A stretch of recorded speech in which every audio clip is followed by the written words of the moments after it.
जी बिस्मिल्लाहिर्रहमानिर्रहीम जी अस्सलाम वालेकुम मेरे प्यारे किसान भाइयों। आज की जो फसल है वो मैं बताऊंगा सरसों के मुतालिक कि सरसों की जो फसल है उसको किस वक्त काश करना है आपने। जो मेरे किसान भाई ये वीडियो देख रहे हैं, आपको पता है कि आज जो है वो 29 सितंबर है। अभी अक्टूबर शुरू नहीं हुआ। कैनोला की जो फसल है वो मैं हमेशा कहता रहता हूँ कि कैनोला आपने 10 अक्टूबर के बाद आपने जो हमारा वस्ती पंजाब है उसमें लगाना है, और जो हमारा जनूबी पंजाब है या आगे इसके एरियाज़ हैं उसके अंदर आपने जो ये कैनोला लगाना है वो लगाना होता है 15 अक्टूबर के बाद। जबकि जो सरसों की जो फसल है वो आप इसको लगा सकते हैं, इस वक्त लगा सकते हैं जिस वक्त आप ये सितंबर ख़त्म हो रहा है या सितंबर का आखिरी हफ्ता चल रहा है और इसके बाद अक्टूबर का पहला हफ्ता है, इसके अंदर आप इसको लगा सकते हैं।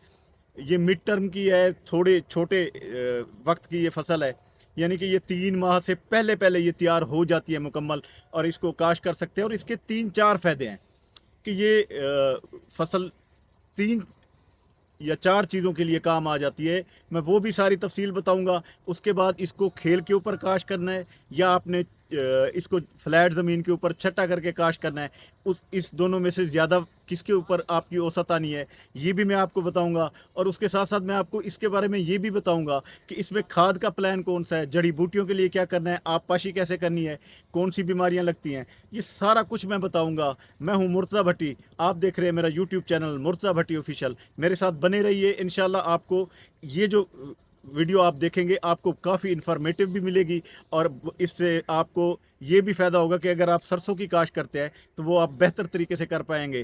तो आगे बढ़ता हूँ। आगे बढ़ने से पहले मेरी ये रिक्वेस्ट है कि आप मेरे चैनल को सब्सक्राइब कर लें, बेल आइकन के बटन को दबा दें ताकि मेरे आने वाली तमाम वीडियोज़ आप तक आ सकें। जी तो किसान भाइयों, सरसों के हवाले से आज की बात थी, और सबसे पहले मैं आपको बताता हूँ कि सरसों जो है, सरसों या देसी जो सरसों होती है वो, या फिर उसके अलावा गोभी गंदल जो है जिसको गोभी सरसों भी बोलते हैं, जिसको लगाने का जो टाइम है वो कौन सा है। टाइम देखें, इस ये फसल मिड टर्म की है, छोटे वक्फे की है, यानी कि कैनोला की तरह 4.5 महीने या 4 महीने की नहीं है। ये सिर्फ 3 माह के अंदर तैयार हो जाती है। और इसको तैयार करने के लिए मौसम जो है वो कैनोले की तरह बहुत ज़्यादा ठंडा नहीं चाहिए। इसको मौसम जो है ये इस मौसम में भी हो जाती है जिस वक्त आपको रात को सर्दी दिन को गर्मी पड़ रही हो। जैसे अभी आप देखेंगे मुझे पसीना आया हुआ है, तो इस पसीने की वजह से आप समझ सकते हैं कि अभी कुछ गर्मी बाकी है। हालांकि आज सितंबर की 29 तारीख मैंने बताई है आपको, तो सितंबर में भी अभी है। आगे फिर अक्टूबर में कुछ मौसम चेंज होना शुरू हो जाएगा, तो उसमें मैंने पहले भी बताया कि कैनोला जो है वो अक्टूबर की 10 के बाद वस्ती पंजाब में, और उसके बाद जनूबी पंजाब या दीगर जो एरिया है उसमें 15 अक्टूबर के बाद काश्त होगा। लेकिन सरसों जो है वो अभी काश्त हो सकती है। आप सरसों के लिए अब आपको बताऊंगा कि आपने ज़मीन की तैयारी कैसे करनी है। तो उसके लिए ज़मीन की तैयारी ऐसी है, देखिए जो मेरे किसान भाई ये कहते हैं कि यार इस पर कम से कम खर्चा आए, अगर वो उनके अपने जानवर हैं, उन जानवरों के जो फजले वाली खाद होती है अगर वो आपके पास मौजूद है तो आप वो डाल दें, या फिर जो मुर्गी खाने की जो होती है आप वो भी डाल दें, तो आपकी डीएपी खाद देने की ज़रूरत ही नहीं पेश आएगी। तो इसके लिए आप अगर ख़र्चा बचाना चाहते हैं तो फिर आप गोबर का इस्तेमाल करें, या फिर वो मुर्गियों वाली जो भीट होती है उसका इस्तेमाल कर सकते हैं। लेकिन अगर आपने डीएपी इस्तेमाल करनी है तो फिर वो अगर आपके पास वो गोबर या दूसरी वो चीज़ें नहीं है तो फिर आप डीएपी खाद का इस्तेमाल करें। अब ज़मीन की तैयारी इसके लिए ऐसे करनी है कि अगर गोबर या बीट वगैरह मुर्गियों की है तो वो आप इसके अंदर डाल दें। तकरीबन कोई 5 से 6 ट्रालियाँ अगर बीट की मिल जाएं, और अगर गोबर मिल जाए तो 10 ट्रालियाँ तकरीबन 1 एकड़ के अंदर आप उसको अच्छी तरीके से बिछा दें। बिछाने के बाद इसमें हल चलाना शुरू करें, और हल चलाने के लिए पहले 2 बार हल चलाएं। और अगर आपने ये गोबर या बीट नहीं डाली तो फिर आपने एक बोरी लेनी है डीएपी की, जिसमें अभी आपने आधी इस्तेमाल करनी है। आधी बोरी जो है वो आपने इस्तेमाल करनी है, और आधी बोरी आपने छटा कर देनी है ज़मीन की तैयारी के वक्त। ज़मीन के 2-3 हल लगा के, रोटिवेटर लगा के उसको बेहतरीन नरम करके उसके बाद आपने इसके अब 2 तरीके हैं। एक है खेल पे काश करना, एक है फ्लैट ज़मीन के ऊपर काश करना, यानी कि जिस तरह छट्टा हम करते हैं सीधी ज़मीन तैयार करके। तो इस तरह जैसे गंदम के लिए भी ये दोनों तरीके इस्तेमाल होते हैं। ज़्यादातर लोग जो छट्टा करते हैं वो फ्लैट ज़मीन सीधी ज़मीन करके उसको उसके ऊपर सुहागा वगैरह लगा के वो इस तरह करते हैं। तो इस तरीके से आप इसको सरसों के लिए भी आप इस्तेमाल कर सकते हैं। तो इसको अगर आप इसी हफ्ते में ये यानी सितंबर के आखिरी दिन है, इनमें लगाएं या अक्टूबर के पहले हफ्ते के अंदर लगा लें, तो ये 3 माह के अंदर, ये से पहले पहले 3 माह से पहले पहले ये तैयार होकर कट जाती है। फिर इसके बाद आप कैनोला भी काश्त कर सकते हैं, क्योंकि मैं आपको बता दूं कैनोला आपका दिसंबर और जनवरी तक काश्त हो सकता है, और गंदम भी आपकी दिसंबर तक काश्त हो सकती है, या दीगर जो आप फसलें लगाना चाहते हैं, मकई लगाना चाहते हैं या दीगर चीज़ें लगाना चाहते हैं, वो भी काश्त हो सकती हैं। तो आप, ये भी एक ऐसी फसल है जिसको आप जल्दी इससे फारिग होकर आप कोई और फसल लगा सकते हैं।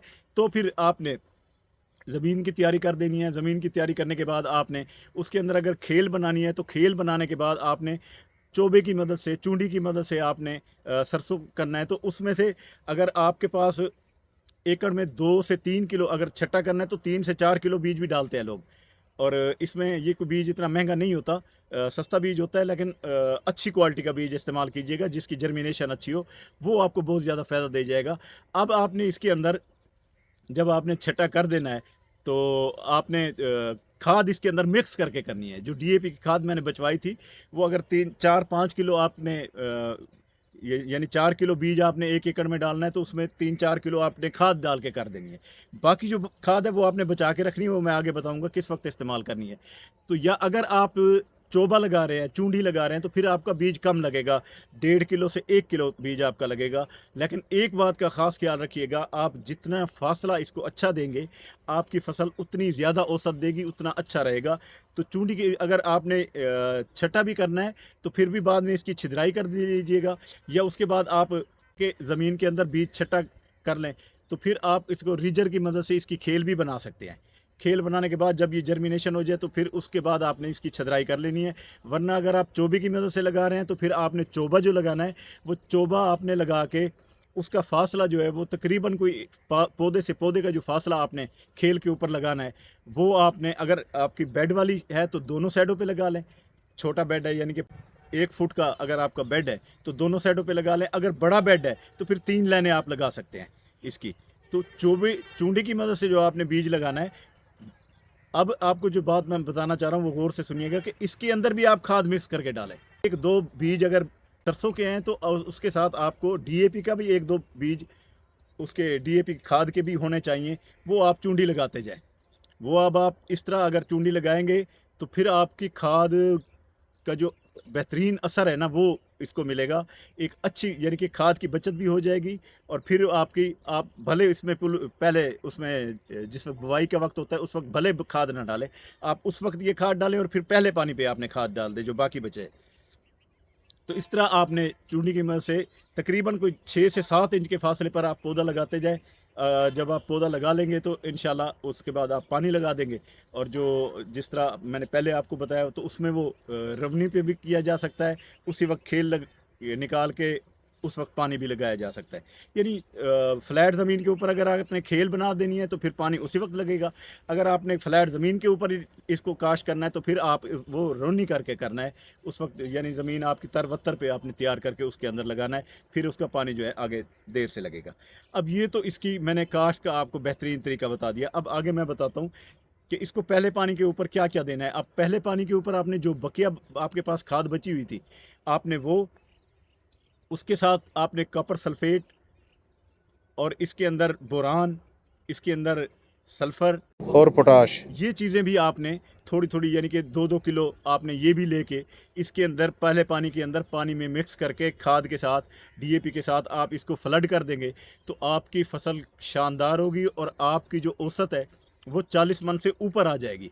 तो ये आप इन बातों का ख्याल रखें। लोग तो इसको कहते हैं कि जी 60 मन तक आ सकती है, वो भी आ सकती है, जैसे आप मेहनत कर रहे हैं तो इस तरह आ सकती है। लेकिन मेरा जो तजर्बा है वो ये है कि 40 मन से ऊपर इंशाल्लाह इसकी औसत आ जाएगी सरसों की। तो इस तरह आप पहला पानी जो है वो लगा लेंगे। अब पहले पानी के बाद फिर पौधा निकल आता है, जब बढ़ जाता है, छिदराई का वक्त आता है, तो फिर वो छिदराई का, जैसे मैंने आपको पहले तरीका बताया है कि इतने इतने वक्फे से आपने उसकी छिदराई कर लेनी है, तो वो भी आप कर लेंगे। अब इसके बाद आपका पौधा तैयार होना शुरू हो जाता है, तो इसमें आगे जो है आप यूरिया की 1 बोरी भी इसमें डाल सकते हैं। नाइट्रोफास की भी आप 1 बोरी इसमें डाल सकते हैं। अगर आप वो नहीं भी डालेंगे, तो एक यूरिया की बोरी बहुत है। तो इस तरह वो आपकी ये फसल जो है आगे, फिर मौसम भी ठंडा होता जाएगा, ज़्यादा पानी भी नहीं लगेंगे, तो पानी भी इसको सिर्फ 3 से 4 पानी की ज़रूरत होती है।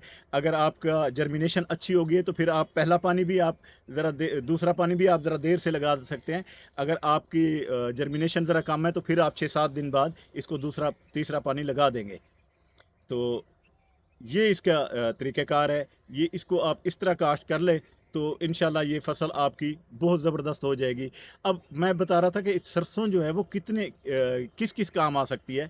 देखिए, बाज़ लोग जो है सरसों, ये जो देसी सरसों है या गोभी गंदल है, इसको काश्त करते हैं अपने चारे की खातिर, वो भी आप कर सकते हैं। बाज़ लोग इसको सरसों काट के बेचने के लिए मंडी में वो भी तैयार कर सकते हैं, उस तरह भी आप कर सकते हैं। तीसरा इसका ये है कि आप इसका बीज भी तैयार कर सकते हैं। तो ये 3 इसके फ़ायदे हैं। आप इसमें से जो भी आप चूज़ करना चाहें वो आप इसका कर सकते हैं। तो इस तरह ये आपकी सरसों की जो फसल है वो तैयार हो जाएगी।